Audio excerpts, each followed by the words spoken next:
Columbus Small Animal Hospital loving our work. I'm Dr. Jim Kramer. This is Millie. She's a 4.5-month-old lab pit bull cross who came in on emergency after being hit by a car. Millie could barely stand due to her pelvic injuries. Here you can see an abrasion at the base of her tail from the accident. On this x-ray we can see that Millie has a sacral-iliac separation and the left hemipelvis is slid cranially or forward. Since the pelvis is inherently stable due to its shape, in order for this to happen, there has to be pubic fractures as well. In this case, it looks like the pubic symphysis is separated. On this view, you can see that we have other problems as well. There is a fracture in the dorsal acetabulum just above the left hip joint. This is a green stick fracture of the dorsal rim of the pelvis, the kind of thing that happens if you take a green stick off a tree and try and break it. It doesn't break all the way through. Green stick fractures only occur in young animals.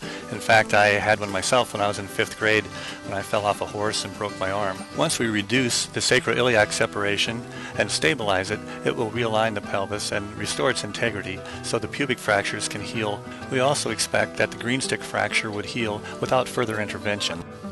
Here we are prepping Millie for surgery. And here I am making an approach down to that sacroiliac joint. And here's a post-op x-ray showing that we have realigned that sacroiliac joint and have fixed it with a bone screw in leg screw fashion. And here's Millie 4 days after surgery.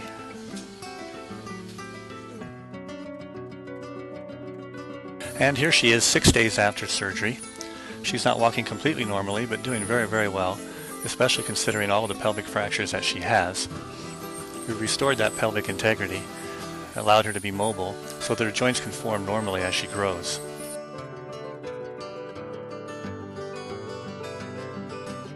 You've been a very good patient, Millie, and we're very pleased that we expect you to have a long, full, and happy life being a dog.